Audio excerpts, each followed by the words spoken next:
اب کسی کے ذہن میں کوئی بات ہو تو معلوم کر لینا. کیا تابوت میں میت دفنانا ٹھیک ہے؟ ان کا سوال یہ ہے کہ تابوت میں میت دفنانا ٹھیک ہے. ہاں بھائی کئی بار تو ضرورت ہوتی ہے تابوت کی. اصل میں جب جہاد ہوتا ہے تو مارکے پہ جو ڈیڈ باڈیز ملتی ہیں ان کے تو ٹکڑے ملتے ہیں، یا جیسے کہیں بم پھٹ گیا تو ان اعضاء کو اکٹھا کر کے تابوت میں لے آتے ہیں اور انہیں پھر دفناتے ہیں. کوئی حرج نہیں ہے اس میں، لیکن یہ عام معاملہ نہیں ہونا چاہیے. عام معاملہ اسی طرح سے جو کفن دفن کا ہمارے یہاں معاملہ ہے، لیکن اس طرح کے معاملوں میں کوئی حرج نہیں ہے. کیا جسم پر ٹیٹو ہونے سے نماز ہو جائے گی؟ کیا جنازہ بھی ٹھیک ہو جائے گا؟ ان کا سوال یہ ہے جسم پہ کسی نے ٹیٹو کھدوا لیے، اب اسے اللہ کی طرف سے توفیق ہو گئی ہدایت کی، تو اگر وہ نماز پڑھے تو کیا نماز ہو جائے گی؟ بالکل ہو جائے گی بھائی. اصل میں اگر آپ نے جاہلیت میں جو کام کر لیا اس کے بعد آپ نے توبہ کر لی، اب آپ اسے ٹیٹو کا ہٹوا تو سکتے نہیں کہ آپ تیزاب وغیرہ لگاتے پھر اپنے جسم کو برباد کر لیں. اللہ کو پتہ ہے آپ کی نیت کا اور آپ کے حالات کا، تو آپ اسی حالت میں نماز پڑھیں، انشاءاللہ نماز بھی ہو جائے گی. اور اگر ایسے آدمی کی ڈیتھ ہو جائے تو اس کا جنازہ بھی کلیئر ہے بالکل، کیونکہ اس نے توبہ کر لی. توبہ سے تو اللہ بہت راضی ہوتا ہے، کل میں نے بتایا تو خوش ہوتا ہے اللہ پاک. اور جس نے نہیں کری توبہ، جس نے نہیں کری توبہ تو اسے تو نبی اکرم صلی اللہ علیہ وسلم کی لعنت ملامت جھیلنی پڑے گی، کیونکہ حضور نے فرمایا کہ جو اپنے جسموں میں تبدیلیاں کریں اس طرح کی گدوائیں انہیں، تو ان پہ اللہ فرشتوں اور لعنت کرنے والوں کی لعنت ہے، تو لعنت جھیلنی پڑے گی سب کی. میں مزدور ہوں، روزہ رکھ کر کام نہیں ہوتا، کام بھی ضروری ہے، کیا کریں؟ ان کا سوال یہ ہے کہ مزدور ہوں، روزہ رکھ کے کام نہیں ہوتا اور کام بھی ضروری ہے گھر چلانا، تو کیا کریں؟ بھائی جتنی آپ سے کوشش ہو روزہ رکھیں، نہیں تو آپ رمضان میں چھوڑ دیں، سردیوں میں رکھ لیں جب دن چھوٹا ہوتا ہے، یا چھٹیاں لے کے کر لیں. اور اگر کچھ بھی نہیں ہوتا تو آپ فدیہ دے دیں. 1.5 کلو جو گیہوں ہے اس کا فدیہ آپ کے اوپر بیٹھے گا. لیکن پہلے اپنی ہمت دیکھ لینا میرے بھائی، اگر آپ کے اندر ہمت ہوئی، کیونکہ روزہ جو ہے وہ تو رکھا ہی گیا اسی لیے کہ لوگ مشقت میں پڑیں اور دیکھیں اللہ پہ توکل رکھتے ہیں نہیں رکھتے ہیں، اس میں صبر کرتے ہیں نہیں کرتے ہیں، جن چیزوں سے اللہ نے منع کیا اس سے رکتے ہیں نہیں رکتے ہیں. لیکن قرآن میں اللہ نے یہ بھی کہا کہ لا یکلف اللہ نفسا الا وسعها. قرآن میں اللہ نے یہ بھی کہا کہ میں تمہارے لیے آسان یہ چاہتا ہوں، مشکلیں نہیں چاہتا. تو اگر کوئی واقعی مجبور ہے اس طرح کا، تو اللہ کو تو ساری مجبوریاں پتہ ہے، ہمیں تو نہیں پتہ، تو آپ اپنے حالات کے حساب سے فیصلہ کرنا میرے بھائی، کیونکہ فرض روزے ہیں، ان کی پوچھ گچھ ہوگی. ایسا نہ ہو خدا نہ خواستہ کہ آپ کے اندر ہمت ہو آپ رکھ سکتے ہو اور آپ نے نہ رکھے تو آپ پکڑ میں آ جائیں گے اللہ کی، کیونکہ یہ فرض ہے. کیا فجر کے بعد سونے سے رزق میں کمی آتی ہے؟ میں تو سحری کے بعد سوتا ہوں. ان کا سوال یہ ہے کہ آپ فجر کے بعد سونے سے رزق میں کمی آتی ہے، میں تو سحری کے بعد سوتا ہوں. نہیں بھائی اس طرح کی کوئی حدیث نہیں ہے، بالکل یہ گھڑی ہوئی حدیث ہے تو یہ روایت لیکن گھڑی ہوئی ہے، کیونکہ میں بھی سوتا ہوں. کوئی شاید بہت کم روزہ دار ایسے ہوں گے جو نہیں سوتے فجر کے بعد. اس کا مطلب سب کے سب کی روزی جو ہے وہ خراب ہو رہی؟ نہیں بالکل بھی نہیں ہے، اس طرح کا کوئی معاملہ نہیں ہے، بالکل سویا کریں. اچھا ایک بھائی کا سوال ہے، کیا اعتکاف والا شخص گھر کھانا کھانے آ سکتا ہے؟ ان کا سوال یہ ہے کیا اعتکاف والا شخص گھر کھانا کھانے آ سکتا ہے؟ بالکل آ سکتا ہے بھائی، گھر کھانا بھی کھائے اور لیٹرین باتھ روم میں بھی جائے، لیکن فالتو اور کوئی کام نہ کرے، مطلب دنیاوی کاموں میں نہ الجھا. آپ جس کام کے لیے آئے، اور اگر خدا نہ خواستہ جامع مسجد میں آپ نہیں بیٹھے، اس میں جمعہ نہیں ہوتا، تو آپ جمعہ پڑھنے بھی جامع مسجد جا سکتے ہو، لیکن صرف جمعہ پڑھنے.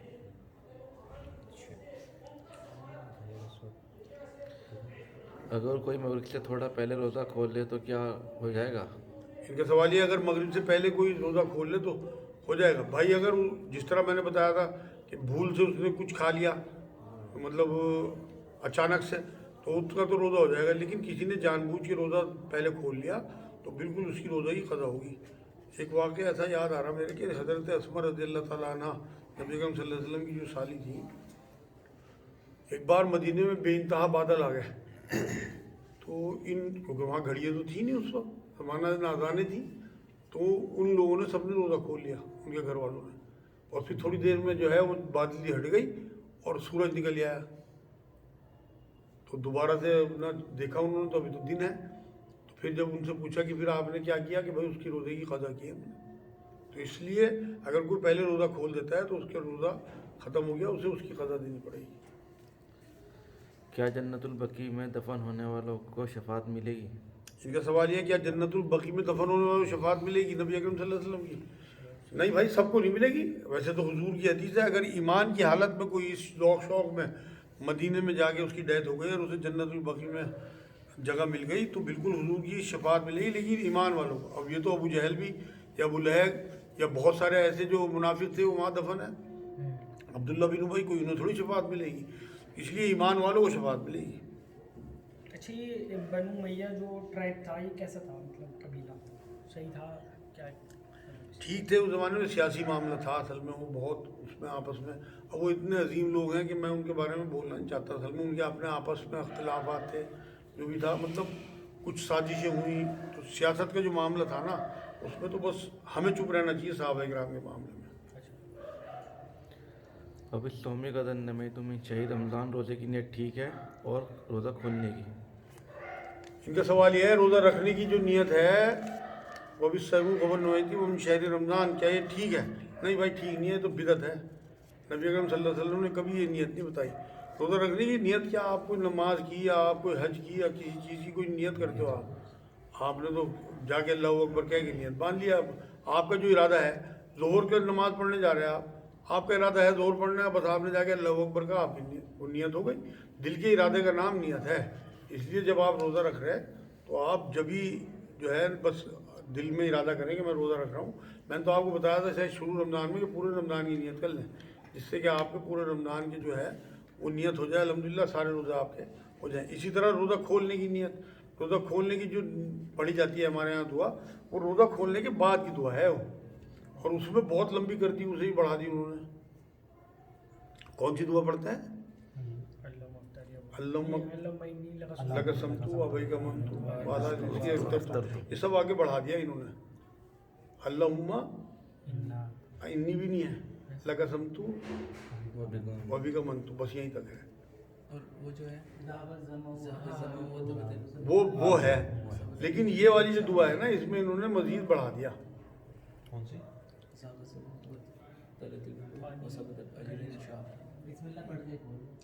बिस्मिल्लाह पढ़ के खोलना चाहिए रोज़ा, तो आप अल्लाह के नाम से रोज़ा खोल लें, बस दैट्स ऑल,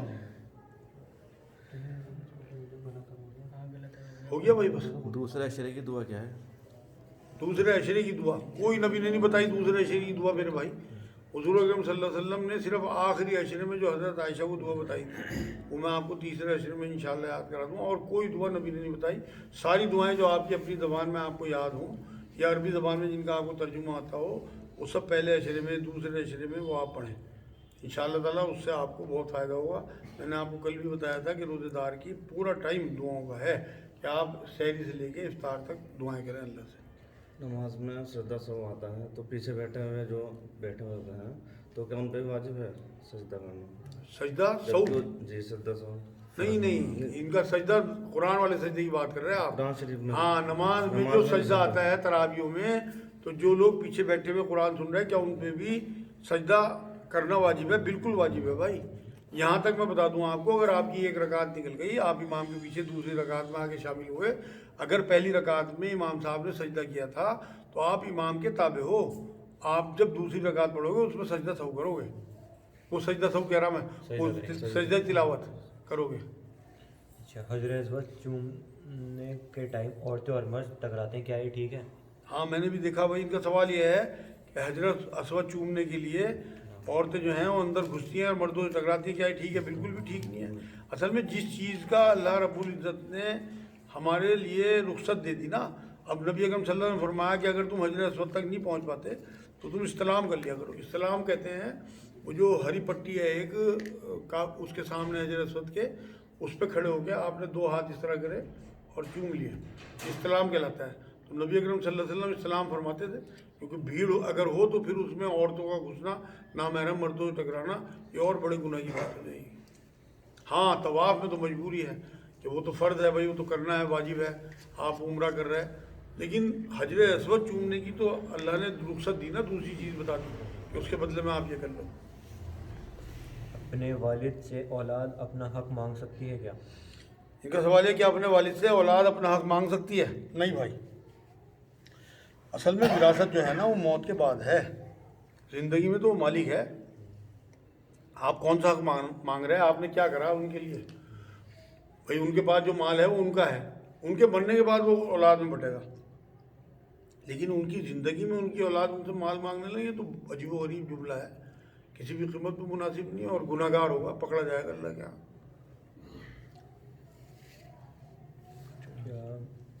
क्या मज़ी निकलने से रोज़ा टूट जाएगा? इनका सवाल है क्या मज़ी निकलने से रोज़ा टूट जाएगा? बिल्कुल टूट जाएगा भाई। असल में दो ही चीज़ों की तो ममानियत है, एक शर्मगाहों की और एक ज़बान की। क्या आपने खाना नहीं है और शर्मगाहों की हिफाजत करनी। अगर आप शहवत से कोई काम कर रहे हैं रोज़े की हालत में, मज़ी या मनी निकल गया तो आपका रोज़ा टूट जाएगा और आपको उसकी तौबा भी करनी पड़ेगी और उसका क़ज़ा भी करनी पड़ेगी, रोज़ा रखना पड़ेगा दोबारा, और रोज़ा आपका गया। तो इसलिए बहुत मोहतात रहा करें जो लड़के या मर्द या अपनी बीवियों के पास बैठते हैं, लेटते हैं, हरकतें करते हैं।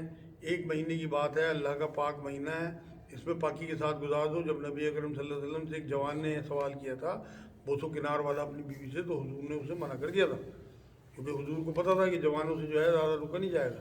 एक बूढ़े शख्स को इजाज़त दे दी थी। इसलिए एहतियात बहुत ज़रूरी है, ख़ास तौर से जवान बच्चों के लिए। वो बिल्कुल अपनी शर्मगाहों से जो है वो ज़्यादा टचिंग ना करें, जिससे कि इस तरह की कोई हरकत हो और उनका रोज़ा बातिल हो जाए।